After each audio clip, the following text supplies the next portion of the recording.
Hi, boys and girls. This is Mrs. Roach back here for another lesson in science.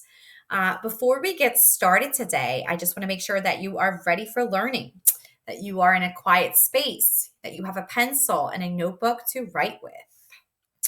Okay. Here are just some additional expectations, boys and girls. Your teachers have already shared this slide with you in their Google Classrooms. So most of you or many of you probably already saw this. However, I just want to go over them in the video with you. So some virtual classroom expectations for all fifth grade is students are expected to complete all assignments for all classes. This includes watching videos and watching the full video. So please make sure you're doing that. And many of you already are. Students are expected to make contact, email, turn in work, message, etc., with their teachers by the end of the day on Tuesday each week. So this does not mean that you have to complete all your assignments by Tuesday. You just have to make some sort of contact. So whether it's doing one or two assignments, watching a video, or messaging your teacher. Okay, that's important so that we can see that you're active and present in the Google Classroom for the week. Okay, and then if you need any other additional help, your teachers have office hours and are there every day to support you with questions. Okay, and many of you are, most of you are already doing such a great job. So just keep that up. Okay, so we're gonna start our next lesson in the solar system and beyond today. Lesson 3, objects in space. Our objective is I can support an argument to explain how the force of gravity affects the location of objects in space. All right, so we're starting the next lesson. So our essential question says, what other objects can be found in space? Well, we know that we've been learning about the sun, the moon, and the other planets. But are there any other objects that you think exist in space? Well, we're going to be able to answer this at the end of the lesson, okay? So we will return back to this essential question. All right, so here is our Page-Keeley probe. And our probe for this lesson, lesson 3, is called Earth's gravity. So we often don't think about how gravity on Earth affects our daily lives, right? We don't think about that every day. But can you imagine what, life on Earth would be like without gravity?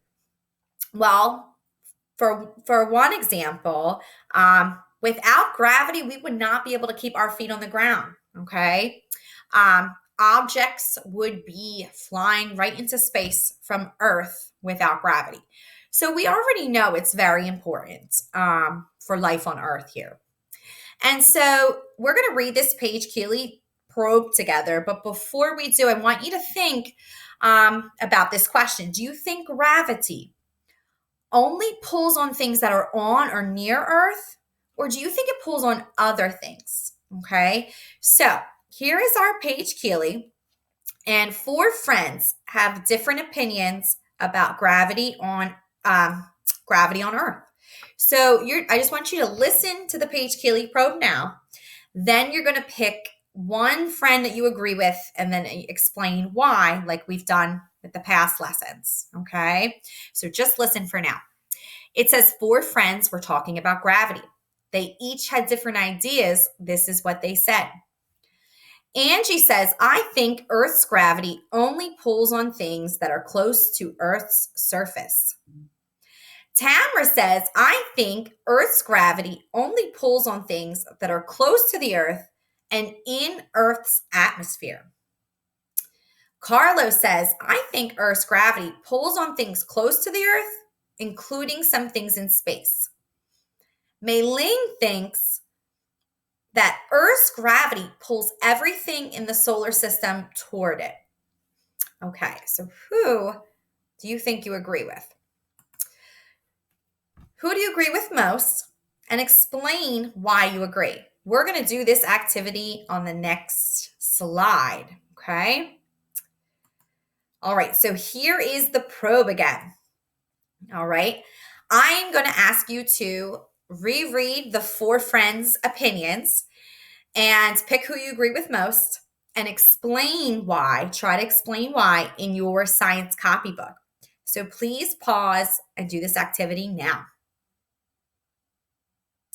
Okay, so just like the other page Keely probes for the previous lessons, we're going to return back to this. We're going to be able to answer who is correct or who was correct, and you're going to be able to check your own thinking and whether, maybe you were already on the right track or maybe your thinking changed from what you're going to learn these next 2 weeks, this week and next week. Okay, so we will return back to the page Keely.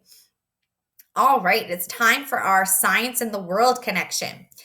So here you have a photo of a meteor shower, okay? And so many times people think that they are seeing falling stars, okay? You might hear someone say, that looks like a falling star. Most of the time, it is a meteor, okay? It's most likely a meteor. And so I'd like you to just take a look at this picture and make some observations, come up with some questions that you have about the meteor shower in this photo. And so please pause now and just make some observations and come up with a question of your own. Okay, I hope you were able to come up with a question. And, there's no wrong question. So we just looked at the photo of the meteor shower. So what are meteors? What questions do you have about what's happening? Well, boys and girls, meteors are chunks of rock in space, okay? And so here are 2 examples of 2 questions that you may have come up with also. It says, what causes meteor showers? What happens to the meteors? So what happens to the chunks of rock that are found in space? And so we are actually going to be able to answer both of these questions at the end of our lesson. And so if you came up with any other questions, please feel free to share those with your teacher. You can email or message your teacher with any other questions you may have come up with. Or you could always research and, find the answers to the other questions that you may have about meteor showers. All right. Okay. So we're going to move on to our STEM career connection. And for lesson 3, the career connection is an astronaut. And so basically, astronauts train very extensively to be able to work and live in space on spacecrafts. And so we're going to read right here, astronauts receive extensive training to be prepared for complex space missions. Some space missions can last months and even years. So boys and girls, think about that. They must be very dedicated, to their career as an astronaut to go away for months and sometimes years and live, on that spacecraft in space. And so that's real dedication there. So here you have a picture of an astronaut in his or her full gear. Okay. And so basically an astronaut is like a computer programmer. They work a lot with technology and have to know how to use technology, but more specifically, space technology. And they need space technology in order to train and be able to prepare for these trips that they're going to take to outer space. And they also need to know a lot about objects in space, what we're learning about this week. To be able to be a good astronaut, they need to know about the different objects in space. And so we are going to read a journal entry, okay, about, the training process for being able to be an astronaut and take space missions. So I would like for you to pause the screen and read this journal entry to yourself. And then I'm going to ask you some questions about what you read. So please pause. Okay, I hope you were able to read this independently. And now we're going to take a look at some comprehension questions about what you read. It says, what kinds of training does an astronaut need to have? So we know we can find the answer in the text. We're going to look back to find our answer. if you look at this first paragraph here, boys and girls, in the second sentence, we're going to read this together and see if we can find our answer. It says, I have been preparing, I'm going to turn this on. I have been preparing for this for years, earning my degree in physical science while also studying space technology and space science. I have even had medical and scuba training. I am also in the process of learning several foreign languages so that I can communicate with astronauts from other countries. So, wow, they have a lot of training, right? A lot of science behind being an astronaut. And so, what kinds of training? Well, we just read astronauts need to have training in physical science, space science, technology, and medicine. They might also have scuba training, which is they're underwater, boys and girls. They have underwater training. And although they're not in water in space, it simulates what the gravity feels like for them when they get up in space. And I also found it interesting that some of them have to study different languages and actually learn a new languages to be able to communicate with other astronauts from all over the world. So I thought that was very interesting. I did not know that. And so, what questions do you have about human spacecraft? Do you have any other questions? Well, here are two examples of questions that I came up with. How many people get to go to space? How long does it take to go through training?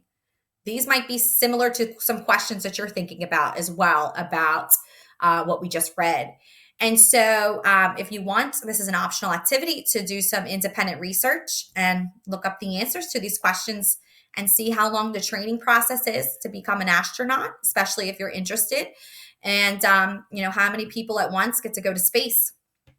And so we're going to turn back to the journal entry because I want to talk about the International Space Station, or the ISS. Okay. And so we're going to learn a little bit more about this in the next couple slides about the International Space Station. And this is a big part of their astronauts training process. And not all astronauts get to go to the ISS. It's very like a privileged opportunity for, the best of the best astronauts. And so we're going to take a look. I'm going to show you a picture of the ISS. And we're actually going to talk about how you can actually see it from certain locations depending on where you live. So we're going to scroll past this because we already answered. All right, so here is a picture of the ISS, which is basically what you read in the journal entry. It is an orbiting lab. It is about 250 miles from Earth, and it orbits around Earth every day. And they do experiments, collect data. And so this is where many of the astronauts are training to go on space missions. This is where a lot of space discoveries occur. And so we're going to watch a short video clip and find a little bit more about the ISS and what the astronauts do on there. Okay? I'm going to move my screen and hit play.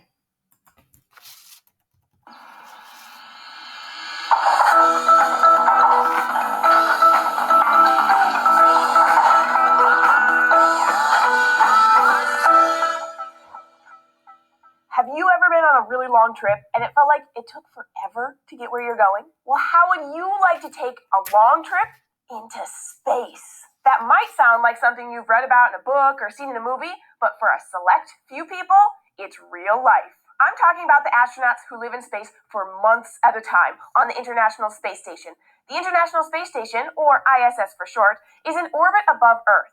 Astronauts live and work up there doing science experiments and learning about life in space. To get there, astronauts are carried up into space by rockets, and when they go home, they ride in space capsules that fall back to Earth. Let's take a closer look. Those big flat shiny things are solar panels, and they provide energy for the space station. They capture sunlight and they turn it into electricity. The space station uses that electricity to power lights and computers and everything else that makes the ISS go. This is a robot arm. Astronauts inside the station use this arm by remote control to fix things on the outside of the ISS. Although it might not look like it, the space station is kind of like a big house. It has 5 bedrooms, 2 bathrooms, a kitchen, which the astronauts call a galley, and they even have a laboratory, just like we do in the fort. But as you can imagine, life on the space station is a lot different than it is back home on Earth. For one thing, all of the water that astronauts use has to be flown up by rockets. Since it's so hard to get up there, water is only used for drinking and eating, so astronauts don't take baths or showers with water. Instead, they wash up with special washcloths. But probably the biggest difference is that there's much less gravity up in the space station than there is here on Earth. Instead of sticking to the ground like we do at home, astronauts up there just float around. So, in a way, it's a lot easier for the astronauts to move around because there's less gravity, but after a couple of days in space, their muscles actually get weak. So astronauts on the space station have to exercise at least 2 hours every day to give their muscles a workout. But the rest of the time, the astronauts are conducting experiments. They'll study plants to see how they grow in space, and they'll study small animals like fish to see how their muscles do in low gravity. They even study how robots work in space. Say hello to Robonaut 2. He's a robot like Squeaks who lives on the space station full time. He's on board so astronauts can see if robots work as well in space as they do on Earth. R2, as his friends call him, can use tools and even go on a spacewalk by himself. Spacewalks are when astronauts leave the space station in a spacesuit to do work on the outside of the station, but they don't do them very often. Spacewalks are only for when astronauts need to fix things on the ISS or to gather information for experiments. So, life on the International Space Station is hard work, and it's really different than life at home. But if you ask me, the astronauts who get to go there are pretty lucky because they actually get to live in space. Thanks for joining us on SciShow Kids. Maybe one day if you work really hard, you can go to the ISS. See you next time.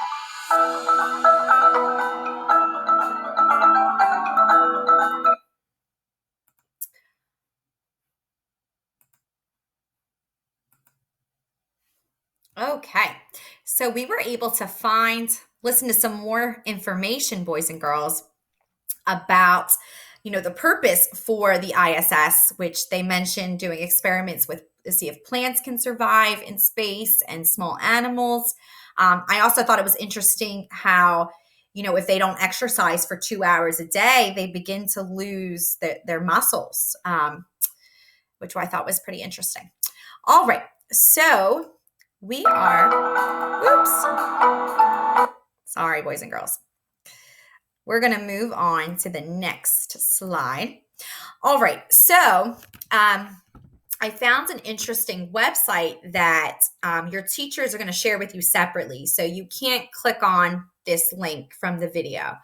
And so I'm going to show you this website where if you plug in your town, it will tell you what time of day you might be able to see the ISS at the best time.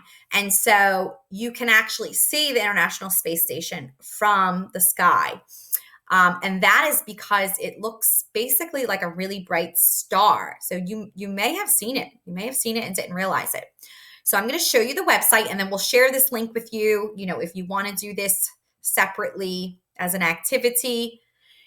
So here you go. Here's Spot the Station website. You plug in your city right here, and then it will pull up a bunch of dates and times. Some of them are really early in the morning, so you might have to get up early to look outside, but it's pretty cool. And so the reason why you can see it, if you look over here, right, you can see the ISS. It is the third brightest object in the sky, and it's easy to spot when you know when to look up at it. So that's what this website does. So you can see it. You don't need a telescope. You can see it with the regular eye. And it basically just looks like a fast-moving plane, but it's way higher than a plane and much, much faster than a plane.